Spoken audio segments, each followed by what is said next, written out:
If you are able to see or hear this, please, please, please come home.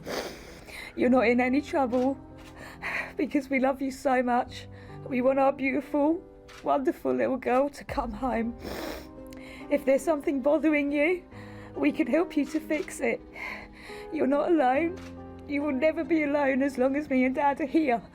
These heartfelt words ring out like a heart-wrenching plea, reflecting the extreme anxiety and helplessness of Leah's parents. Through each word, the listener can feel the deep love, fragile hope, and loss that have begun to creep in, foreshadowing the tragedy that is about to happen in the young girl's life. On March 13th, 2019, the morning in Milton Keynes, England, began like any other. The streets were quiet, the early morning light filtering through the low-rise buildings. The sidewalks were empty, only a few birds chirping echoed in the quiet space. A nearby security camera captured the image of a young girl walking on the sidewalk, wearing a black uniform, her demeanor calm, seemingly unaware that this peace was about to be broken. The air was quiet. Only the occasional footsteps of a few passers-by echoed, creating a haunting contrast to what was about to happen. The surrounding scenery, the trees swaying in the wind, the windows just opened to let in the light, seemed to witness the last moments before tragedy struck. The faint smile on the girl's face remained in the frame, despite the darkness of that day gradually approaching. Minutes later, the normal order of the morning would be shattered. The quiet of Milton Keynes would give way to chaos, and the police would be called to the scene. The idyllic, tranquil scene would become the backdrop to a story of tension and tragedy, the beginning of a case that would shake the community.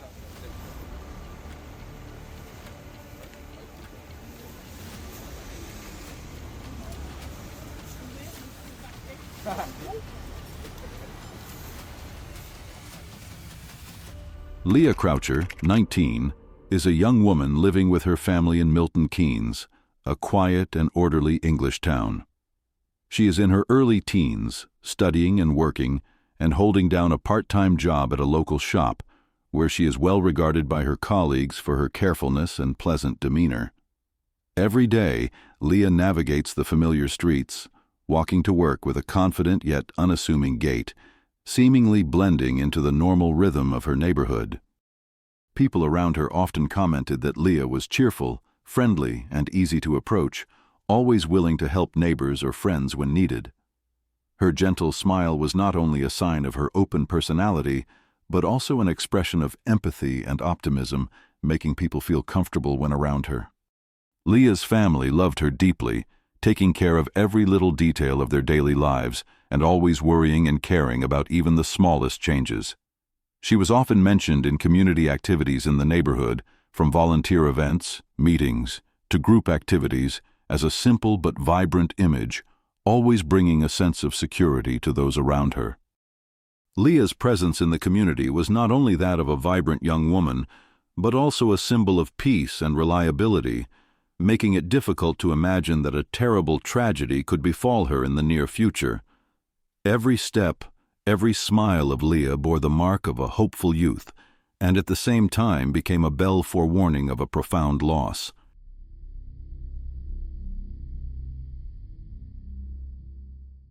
Craig Mulligan, 36, lived near Leah Croucher in the same quiet Milton Keynes neighborhood. On the surface, the neighborhood appeared normal, but Mulligan was no stranger to the police. He had a history of violent behavior and had come under the attention of law enforcement on several occasions, although he had never been charged with a serious crime or convicted of a serious offense. Mulligan and Leah were not close friends. They were simply neighbors who lived close by. However, this geographical proximity made him a prime suspect in the case when Leah suddenly disappeared. Although there had never been any apparent personal conflict, Mulligan's habits and the location of his residence were closely watched by the police. Mulligan's personal history, combined with Leah's disappearance, immediately led investigators to identify him as a focal point for investigation.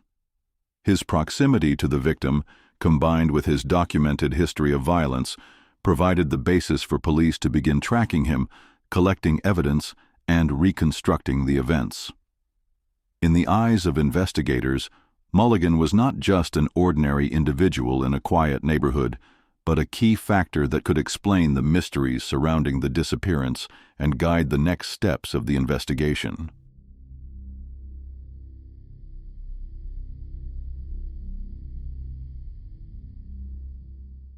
Before tragedy struck, Leah Croucher's life followed a normal, familiar rhythm. She spent most of her time with her family, enjoying simple moments at her Milton Keynes home and spending her free time with friends with whom she remained close. Her part-time job at the local store, while providing little pressure, allowed Leah to maintain her independence and autonomy in life, leaving no trace of serious danger or conflict.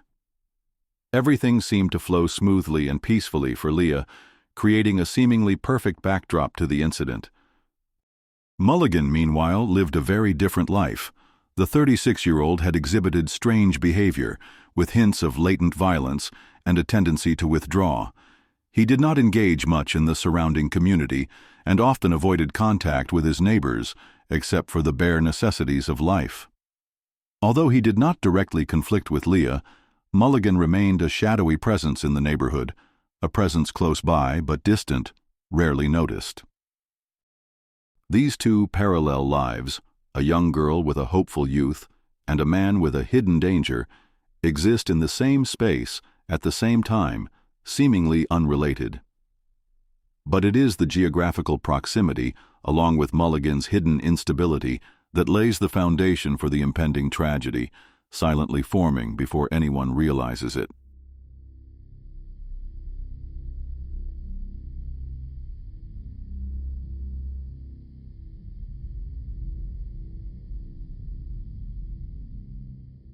On the morning of March 13, 2019, Leah Croucher left her home around 7 a.m. for work, as she did every day. Security cameras near her home captured her in her uniform, walking along a quiet sidewalk with a natural gait, unaware that she was being observed.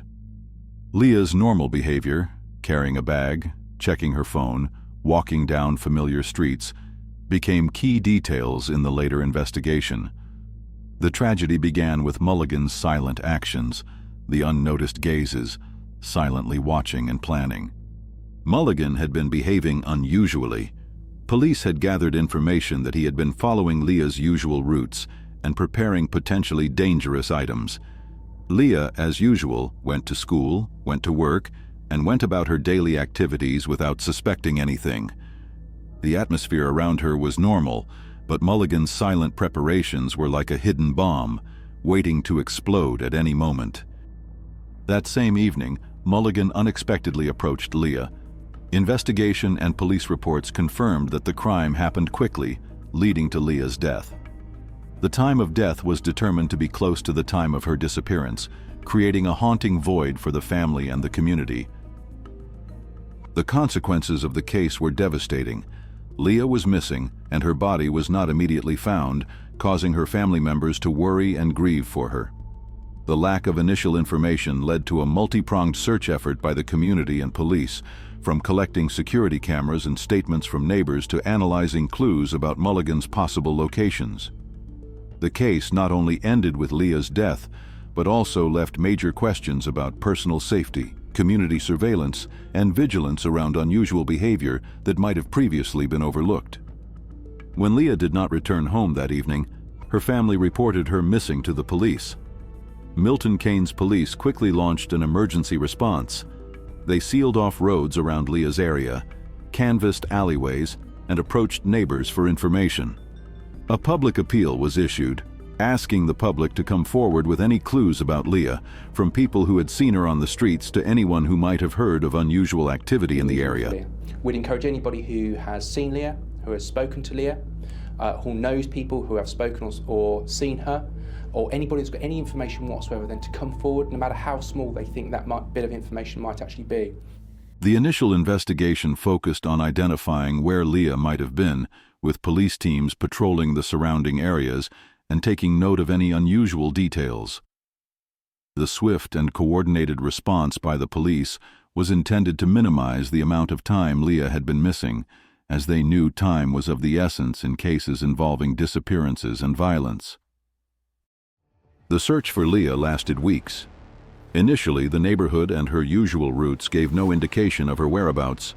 Police combed through all the security cameras in the area, analyzed Leah's phone records, and checked nearby streets, parks, and vacant lots. Every clue was carefully evaluated to reconstruct Leah's final movements. Leah's body was later discovered, and the cause of death was determined to be Mulligan's violent behavior. An autopsy revealed that she had died close to the time of her disappearance, with clear signs of violence on her body, details that were recorded in a cold, objective manner for forensic purposes. The discovery of the body ended the search phase but opened the door to a formal investigation to identify the perpetrator, collect evidence, and prepare for further proceedings. Crime scene and autopsy examinations are important steps to help the police accurately determine the crime, the time frame of the incident, and the direct connection to Mulligan, thereby building a solid legal case for future prosecution.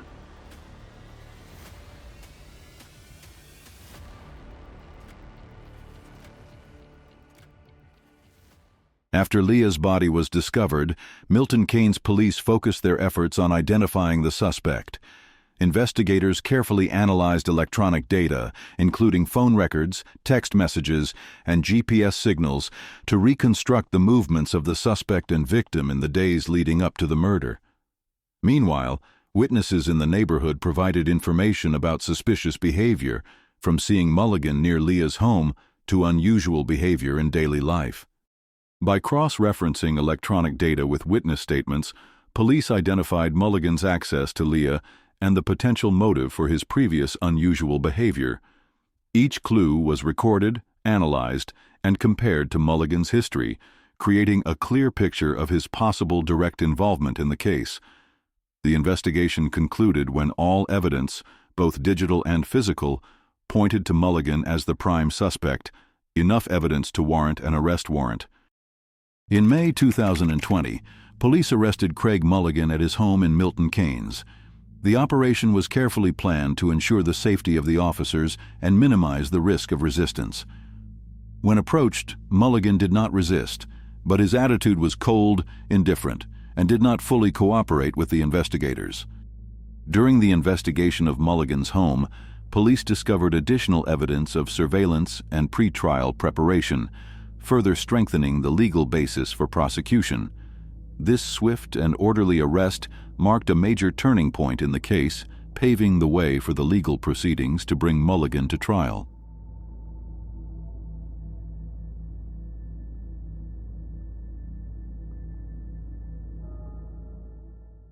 After his arrest, Craig Mulligan was taken to police headquarters for questioning. During questioning, he denied any involvement in the murder. However, investigators compared his testimony with digital evidence, including phone records, text messages, GPS signals, and security camera recordings, that placed Mulligan at key locations related to the crime. This evidence rendered his denials ineffective. Despite his best efforts to defend himself, Mulligan was unable to prove his innocence against the overwhelming data that provided a crucial foundation for prosecutors. The police and prosecutors built a detailed case file, including all security camera footage from Leah's route, electronic data that identified Mulligan's location and behavior in the days before and after Leah's disappearance, statements from neighbors and witnesses who could provide details about suspicious behavior, and Mulligan's history of violent and unstable behavior. This file not only clarified Mulligan's behavior, but also demonstrated a direct link between him and Leah's death, with the evidence presented in a logical sequence, providing a solid legal foundation for the trial. Craig Mulligan's trial opened at Stafford Crown Court on the 10th of May 2021, after an investigation that lasted more than a year. Mulligan was charged with the attempted murder of Leah Croucher. The atmosphere in court was tense from the start. The victim's family were in attendance, while Mulligan maintained a stoic demeanor, avoiding eye contact with those around him. The prosecutor presented the entire case sequentially, starting with Leah's disappearance on March 13, 2019, the signs that Mulligan was suspicious of stalking the victim, to the concealment of the body and related actions that the police discovered through electronic data security cameras, and witness statements. Each piece of evidence was analyzed in detail, highlighting the intentionality and cruelty of Mulligan's actions. The defense focused on Mulligan's history of mental instability, attempting to demonstrate that these issues affected his ability to control his behavior in an attempt to mitigate his criminal liability. However, the court determined that the evidence of his behavior before, during, and after the crime showed that Mulligan was fully capable of perceiving and controlling his behavior, so the psychological argument was not sufficient to reduce his sentence.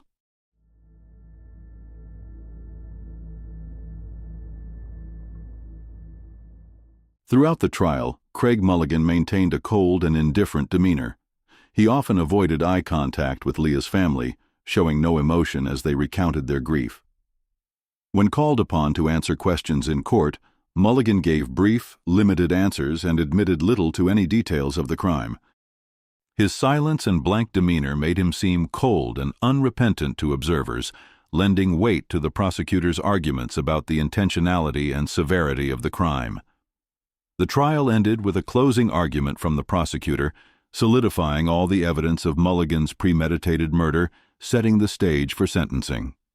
After considering all the evidence and arguments from both sides, Stafford Crown Court sentenced Craig Mulligan to life imprisonment, with a minimum term of 25 years before any chance of parole.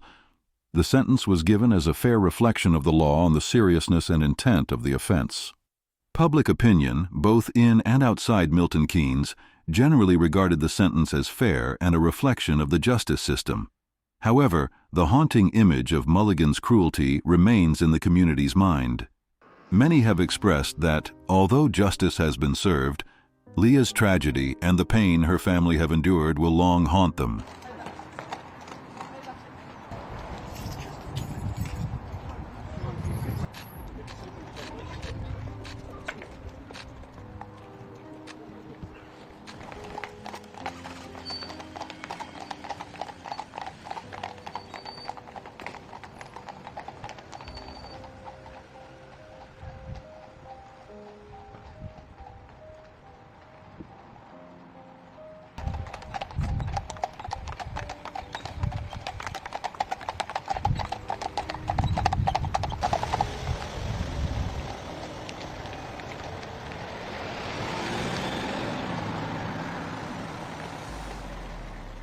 The story of Leah Croucher is a stark warning of the dangers lurking in everyday life. Even when things seem peaceful, close relationships, seemingly safe, can still be fraught with unforeseen risks. The case highlights the tragic consequences of ignoring warning signs, remaining silent, and blindly trusting those around you. The tragedy has not only shaken Leah's family and friends, but has haunted the entire Milton Keynes community and become a nationwide reminder of vigilance, responsibility, and the importance of recognizing danger before it is too late.